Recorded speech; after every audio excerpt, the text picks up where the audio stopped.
जय जगन्नाथ। सारा ओडिशार दशम श्रेणीर छात्र छात्री वृंद ए वर्षर जो जातीय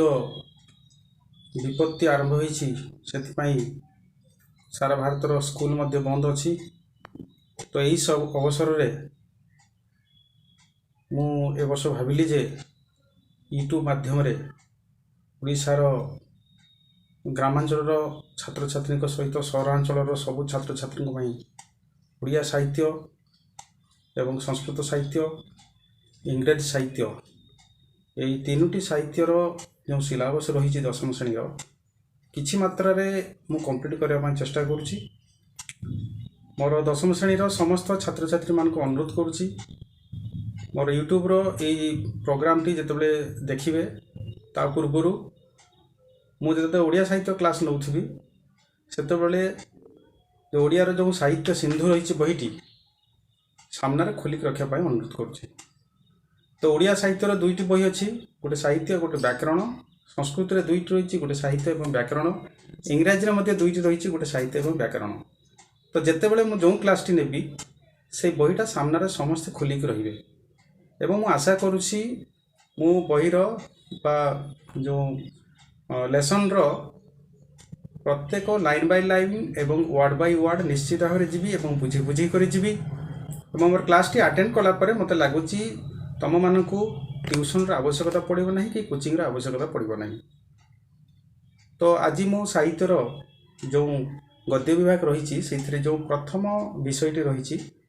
जन्मभूमि से जन्मभूमिर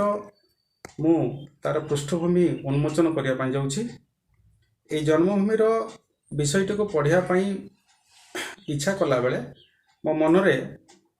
रामायण गोटे कथा आसुछि जोटा कि प्रायतः किछि पिला जानी थिबे जे रामचंद्र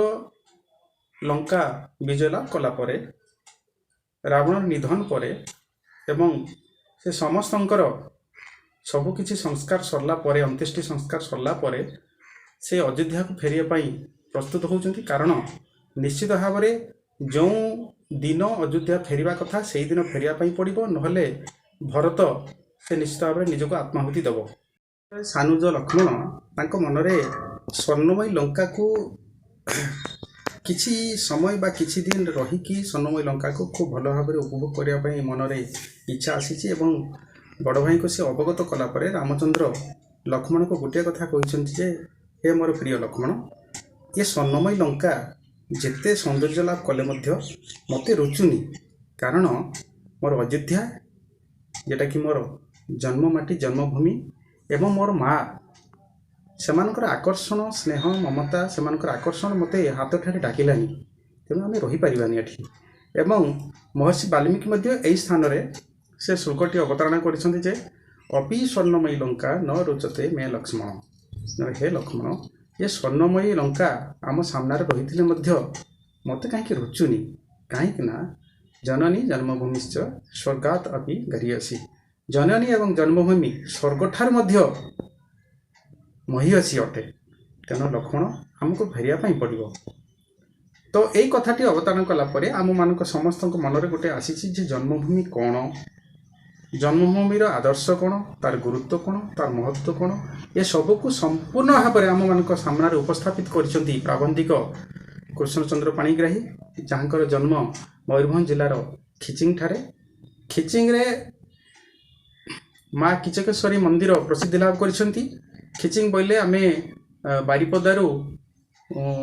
गला परे करंजिया ब्लॉक पहुँचबे और करंजिया ब्लॉक रु 25 किलोमीटर दूर रे खिचिंग जगहटी रही। तो प्राबंधिक जन्मस्थान होची मयूरभंज जिला। वृत्ति थिला तांकर अध्यापना करिबा एवं ता सहित से प्रत्नतात्विक गवेषणा रे व्यापृत रहउथिले एवं तांको द्वारा लिखित भुवनेश्वर प्रत्नतात्विक अवशेष जोटा कि इंग्राजी रे सेटाको लेखा जाइछि एवं एही गवेषणा ग्रंथ परवर्ती रिसर्च स्कॉलर को पाई बहुत उपादेय ग्रंथ रहिछि। यह व्यतीत तांकर प्रसिद्धि लाभ करथिया ग्रंथ होछि प्रबंध मानस, इतिहास और किंवदंती शाला साहित्यर ऐतिहासिक चित्र एवं तांकर गोटे आत्मजीवनी अच्छी जोटा कि मो समयर ओडिशा। तो यही प्रबंध जो जन्मभूमिटी अच्छी तांको लिखित प्रबंध मानसरू संगृहीत होईची। एइथिरे से गोटे कथा समस्त को देखैछंती जे जने आदर्श मनुष्यटीए आदर्श विश्ववासी हवा पाई तांकर लाइफ टी जीवन टी पल्ली ग्रामर ही आरंभ करिया पाई से आह्वान जणैछंती। एवं ए संपूर्ण लेखाटी वसुधैव कुटुंबकम भावनारे परिपुष्ट होईची। एवं प्रिय छात्र छात्री माने मु आ गोटे कथा कहबा पाई चाहूची ए जन्मभूमि जो गद्य जो प्रबंधटी अच्छी ये 10म श्रेणी यही प्रबंधटी प्रायतः आज 20 रु 25 वर्ष धरिकी रही। तमाने ये प्रबंधर यार अर्थ एत यथार्थपूर्ण रही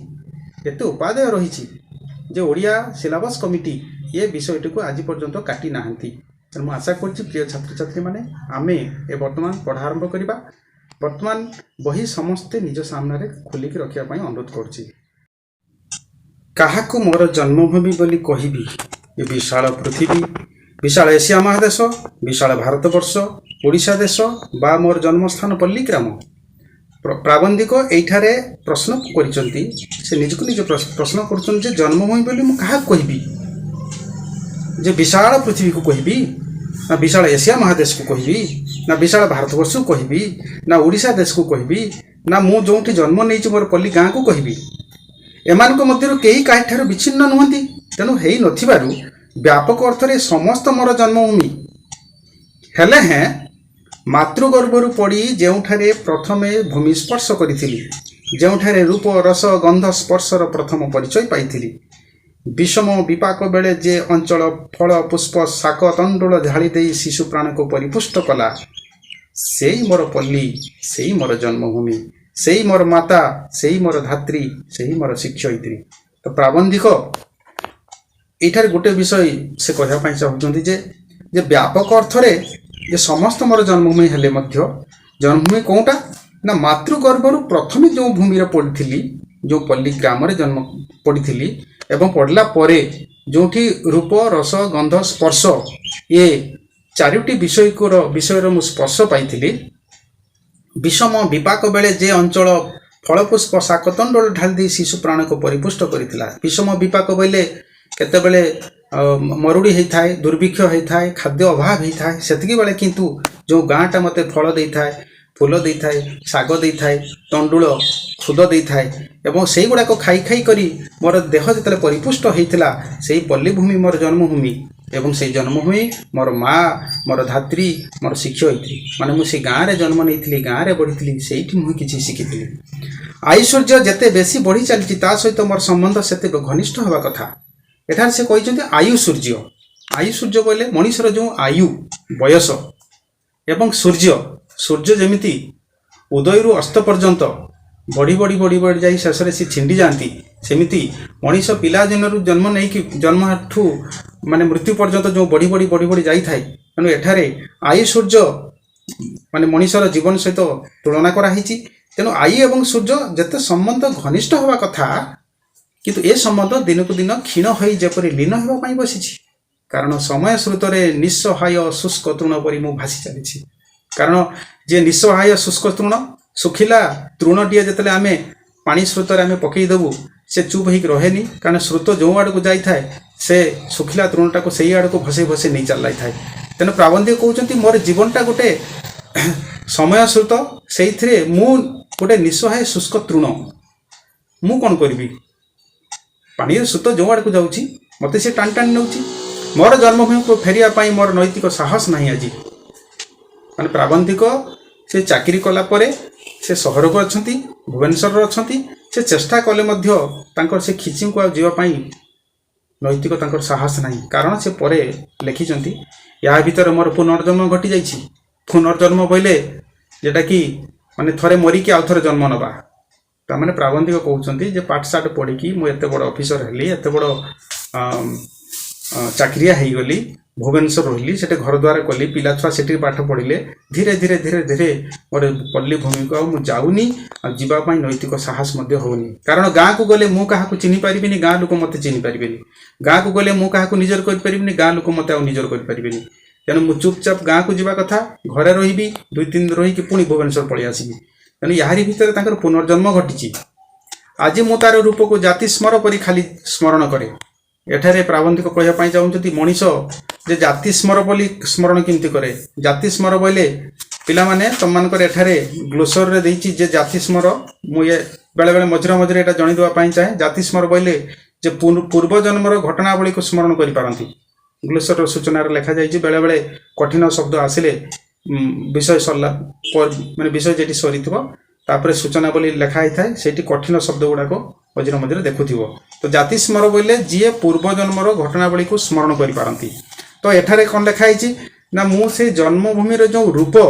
ताकू खाली जाति स्मर बोली खाली स्मरण करे मु धरिकी रखी पारेनी ता पाखकू जाई पारेनी राशि राशि शालतरु मध्यरे मयूरभंज जिला प्रायतः शाल वृक्ष रहीकि प्रसिद्धि लाभ करिछि तेणु राशि राशि शालतरु बोली शाल वृक्ष ताको राशि राशि कहा जाउछि राशि राशि होछि जेटा कि अनेक अर्थ रे जाई थाए भर्ती ही थाए परिपूर्ण ही थाए तेणु राशि राशि शालतरु भितरे तटिनी बेष्टित तटिनी बोले नदी बेष्टित मयूरभंज जिलार जो तटिनी तार झरणा रही नदी रही से परिवेष्टित होइथिबा भंज कीर्ति किरीटिनी हूँ भंज कहले मयूरभंजर जो बारिपदार जो भंज राजा तांकर जो राजांकर जो कीर्ति रही सी हूँ किरीटिनी मुकुट सदृश मोर जन्मभूमि मो आखि आगे भासी जाए अर्थात मयूरभंज जिलार सबु कीर्ति सबुकिछि मो आखि आगे भासी जाउछि सत किंतु तार कूल को फेरिबा मोर आ साहस हो नाही प्राबंधक एथेरे एति कहला परे से गोटे अलग टॉपिक को आछंती जे ए समस्या मोर व्यक्तिगत नुहे मोर जे खाली निजर गोटे बोली मु गोटे लोक जे भुवनेश्वर आसिक घर द्वार करिके कोठाबाड़ी करिके रही जाइछि जे मोर खाली गोटे समस्या नुहे यह हूँ समग्र शिक्षित समाजर समस्या धर्मांतर ग्रहण कला परे बहु धर्मांतर व्यक्ति जतले धर्म पाखरे समस्त मानविकता उत्सर्ग करी सेमानकर नाम पदवी भाषा आहार व्यवहार वेशभूषा इत्यादि बदलाई दियंती अर्थात आमे हिंदू होइथिला बेले जदि मु चाहिबी मु ख्रिस्टियन धर्म को ग्रहण करी मु ख्रिस्टियन हो गला परे कौन हम ना धर्म पाखरे मोर समस्त मानविकता को मु उत्सर्ग करदेवी मोर जो सनातन जो धर्म रही सनातन जो सनातन धर्म जो विश्वास थिला तार संस्कृति थिला तार परंपरा थिला तार आचार कुलाचार संस्कार सब गुड़ा को उत्सर्ग करदेवी एवं मोर नाम बदली देवी गोटे इंग्लिश नाम को ग्रहण करी पदवी बदली देवी भाषा बदली देवी इंग्लिश रे कथबार्ता करी आहार चालीचलन बदली जीव मोर व्यवहार बदली जीव वेशभूषा बदली जीव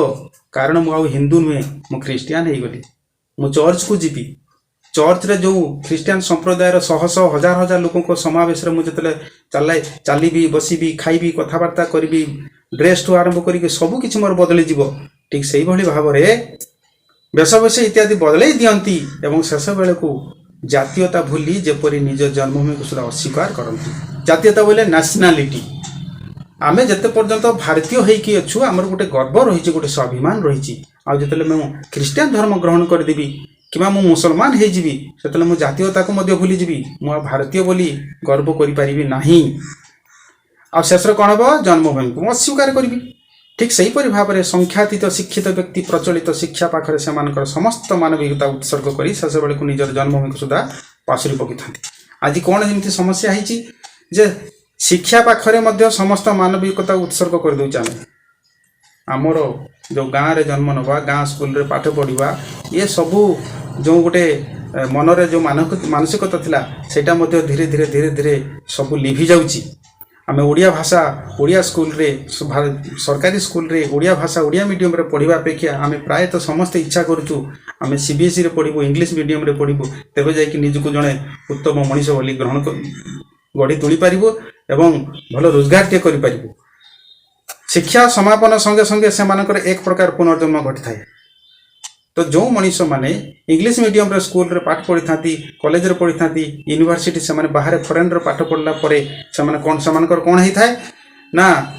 एक प्रकार पुनर्जन्म घटी जाई थाए पल्ली ग्राम को फेरी जाई जीविका अर्जन करबा दूरर कथा सेटारे किछि काल अवस्थान करबा मध्ये संभवपर होएनी तो सेही भलिया लोक को पई गाँ को फेरिबा तो दूरर कथा सेठी रही कि 2-4 दिन रहिबा भी तांको पई असंभव हेई पड़े एनु थरे थरे मु भाबे लेख एठी कहउचंती जे थरे थरे मु कोन भाबे गाँ को जाई कोन करबी आजिकाली प्रायतः सहर पाठ पढ़ुवा सहर रोथुवा पिला जदि प्रश्न पचरा से सांगे सांगे कहे गाँव में कौन करी गाँव अच्छी कौन जदि गाँव उन्नतिकर कार्यपाई यथासाध्य अर्थदान ही मोर एकमात्र अवशेष कर्तव्य ग्राम को न जाई पारे तेणु प्रायतः आजिकल बहुत पुओ माने बाहर रोचंती डाकिले से आसती ना और भावती पाठ पैसा किसी पठेदबा बापा माँ को बुढ़ा बापा माँ गाँव अमकी काम दरकार हाँ किसी पैसा पठे दूची गाँव गोटे कौन घर करा किसी पैसा पठे दूची तेणु अध्यापक एमार प्राबंध्य कहते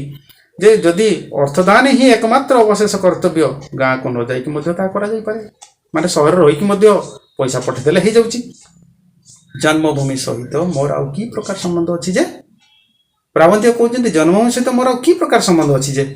मुझे जन्मभूमि गाँ को जीवी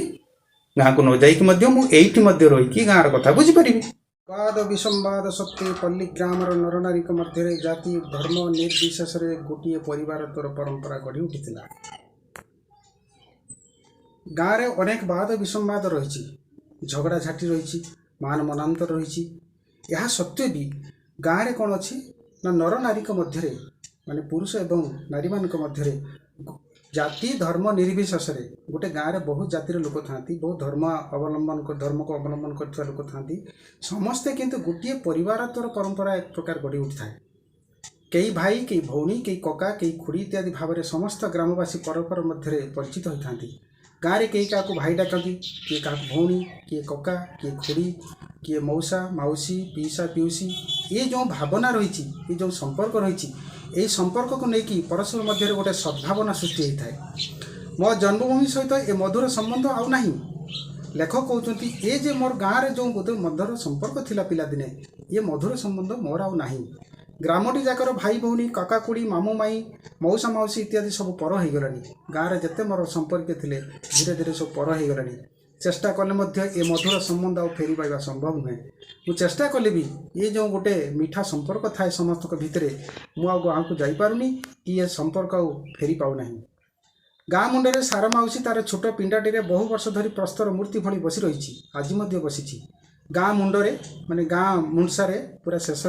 सार मौसी जन मौसी थे ना सार मौसी छोट पिंडा बेसी बड़ घर नुहे छोट पिंडारे अनेक वर्ष धरी पत्थर मूर्ति परी बसी रही माने बुढ़ी हो गलानी चलीबुला करूनी किंतु पत्थर मूर्तिटा भली गोटे जार सी बसी रही आज बसी थाए आगे जो देखुला मते से पचारूला केबे आसिलु बापा माने आगरू से मते तू ता करूला किंतु आजिकाली कहे केबे आसिल बाबू तमने से जितले जानिला जे आमर एई कृष्ण आज बहुत बड़ ऑफिसर हो गलानी सहर रे रहउची कुठाबाड़ी अच्छी कार रे आसुची आ तू ता से करू नहीं एबे बाबू बोली ताको ग्रहण कर नैची तेणु लेखक को सी आजिकाली कहे केबे आसिल बाबू तमने संपर्क केते दूररू दूरांतर हो जाउची लेखक सही कथा सी आम मान को देखाउचंती जे आगरू जो मौसी मते तू कहूला आज से मौसी मते तुमे आपण कहलानी सेमती ग्रामर मझिरे गोविंदा भाई रो गोटे छोट कुटीर अच्छी आज मन अकर्मा से पिला दिन अकर्मा माने से काम दाम किसी करें अविवाहित रही भाषा हिनी रहीकि से तार क्षुद्र कुटीर गोटे छोटिया जो घरटा अच्छी तार को दुर्ग करी समग्र विश्व विरुद्ध रे विद्रोह घोषणा करुच्ची यार अर्थ होची तार जो छोट कुटीर अच्छी एटा को से गोटे दुर्ग कर दीची माने जमते राजा राजोड़ाक समय रे राजधानी माने राज जो राजबाटी थिला बाहर शत्रु आक्रमण रक्षा करने राजा जो चारिपटे दुर्ग रचना करथिले तैयारी करथिले सेही भली भाव में ये जो जो आमर गोविंदा भाई सी जेहेतु अकर्मा अविवाहित तमाने गाँ लोक मैंने बोधे ता घर को आसुना सहित संपर्क रखी ना तेणु सी मन मन कौन भावी तार से छोट घरटी को दुर्ग करिछि एवं समग्र विश्व विरुद्ध विद्रोह घोषणा करुच्ची तामाने सी बाहर को जाई पारुनी कि बाहर लोक ता पाखु के आसुना तेणु से भावुची जे पूरा समस्त विरुद्ध मु युद्ध माने विद्रोह घोषणा करुच्ची माने मो पाखु कहीं आसीपारनी मो सहित कहीं पारिपारनी आगे देखाले बहु मान सहित से मत तार कुटीर रे बसुला मनबोधा चौतीसार व्याख्या करुला प्रथम प्रथम जो मत देखा से मत डाकी निला सम्मान दूसरा ता पाखे बसौला आउ से मनबोधा चौतीसा जो बहीटा अच्छी ताको बाहर करुला एवं पढ़ी मत बुझौला आज मु शत चेष्टा कले तार से पूर्व प्रत्यय आउ फेरी पाए ना आदि मु चेष्टा कले भी तापक मुझे जापरिनी कि से मते बसिकी मनबोधा चौतीसा से बही से ग्रंथटी को बाहर करिकी मत पढ़ी पार कि बुझी पार तो से पूर्व प्रत्यय जो था प्रत्यय विश्वास पूर्व जो विश्वास मो प्रति थिला से विश्वास आउ फेरी पाए गाँटी जाक नवागत अतिथि परिपूर्ण हो गला नवागत अतिथि बोले लेखक बहुत दिन है गाँव को जाना तेणु यारी भितर गाँव में बहुत छोट छोट पुओ एवं झील बहुत जन्म नहीं सारे से लेखक नवागत अतिथि कहते जो आड़ को चाहिए जीर्ण मलिन उलग्न कृषदर लंबोदर अवांछित अवहेलित शिशु मान समावेश देखा गाँव में जदि आम जीवी ताहले देखी शीर्ण जो जन्म होता पिलांकर स्वास्थ्य ठीक ना किए शीर्ण होती किए मलिन महिला परिष्कार परिच्छन्नता नहीं उलग्न ता भीतर बहुत पिला नंगला होकर बुलती कृषदर बोले खाद्यपेयर अभाव विटामिन अभाव कृषदर माने पूरा पतला होगी बाउंस भली देखा लंबोदर कई पिलांकर कौन कि शारीरिक समस्या बड़ बड़ पेट बाहरी पड़ी अवांछित बोले सते जमी बापा माँ नहांती अवहेलित जन्म नाला पर शिशु मानकर जत्न ठीक रहा कहीं नौना तेणु से अवहेलित ये शिशु मान समावेश गाँव देखा एमान मध्य कई सुधा मत जानती ना लेखक कहते ये नुआ नुआ पिला जो गाँव में जन्म नहीं सारी से मत चिन्ह ना केबे केबे देखा हेले आफ्रिकार नवागत जेब्रा बा जिराफ को चाहिला बोली से मत कलबल होकर चाही था आफ्रिका जंगल रू जदि जेब्रा जिराफ को धरी आनिक जदि गोटे जगह रखा जाए से नुआ करी पशु को देखापी जमी लोक मान भिड़ जमी जाए सेमती मुझे मो गाँव में पहुँचे मो गाड़ी धरिकी गाँव पिला माने कलबल होकर मत चाही था सते जमी मु आफ्रिका जंगल धरा होता गोटे नुआ जीव जेब्रा कि जिराफ गाँववासी मध्य जो शिक्षित अर्धशिक्षित नवजुवक मैंने चाकरी न पाई जन्मभूमि छाड़ी ना से राजनीति आश्रय नहीं आजकल देखा जाऊँगी प्राय बहुत पिला माने पुओ पिला माने पाठशाठ पढ़ला चाकरी बाकरी न पाइला से कौन करती राजनीति आरंभ कर दियंती नेता पछे पछे बुलती से पछे बुली बुलिकी टाउटरी करिकी समय कटौ था अर्धशिक्षित बोले अल्प किए पाठ पढ़ी पाठ अधा छाड़ी देती तो से चाकरी बाकरी न पाई गाँ छाड़ी ना से कौन कहते राजनीतिर आश्रय नहीं एमान मध्य कई कांग्रेसी कई गणतंत्री कई सोशलिस्ट कई कम्युनिस्ट तो यही युवक मान भर कई कांग्रेस दल पशि था किए गणतंत्र को विश्वास करते कई कम्युनिस्ट दल हो किए सोशलिस्ट समाजवादी दलर से अंशग्रहण करदी कहीं राजनैतिक मतवाद मध्य कौन से अंतर्भुक्त नुहे ताले से एमान मध्य सुधा अंतर्भुक्त नुहे माने राजनीति जो मैंने करू नाहांती ताले ए राजनीति करुवा युवक मान सहित कौन संपर्क नहीं अन्य कथा दूरे थाऊ एमान सहित पल्ली प्रकृतिर शोभा उपभोग करने कि साहित्य चर्चा करने संभव नुहे गाँव को जदि जीवी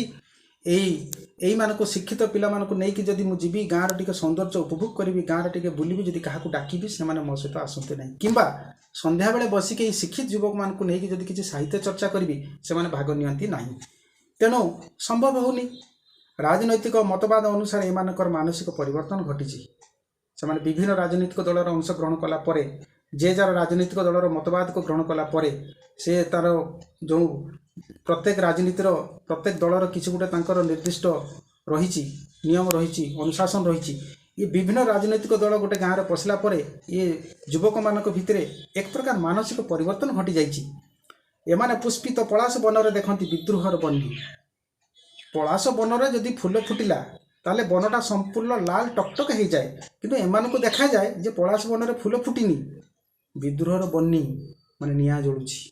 एमानकर माने मानसिक परिवर्तन एमती परिवर्तन हो जाए जे पलाश बनर जदि फूल फुटे संपूर्ण पलाश बनर जदि संपूर्ण फूल फुटिज सर्वत्र जदि फूल फुटे ताहले देखा जाए सते जमी बहुत दूर देखा जाए जमी निया जलुची तो ये भावती विद्रोहर बन्ही उठिलानी स्थल पद्म देखती आहवर रक्त स्थल पद्म जो फूल फुटे एमाने से स्थल पद्म को फूल को देखले तार रंग को देखले तार सौंदर्य को देखले एमाने कौन भावती आहवर रक्त ताने ये हूँ युद्धर रक्त जमी युद्ध हेले हणा कटा हुए शत्रु पक्ष को हानि काटिक जो रक्ताक्त कर दियंती युद्ध भूमि रक्त रंजित हो जाए एमाने से स्थल पद्म को देखले भावती सते जमी आहवर रक्त आउ कौन देखती आनत कृष्णचूड़ा देखती अनागत जुगर रक्त केतन कृष्णचूड़ा गछ प्राय समस्ते देखि कृष्णचूड़ा जिते फूल फुटे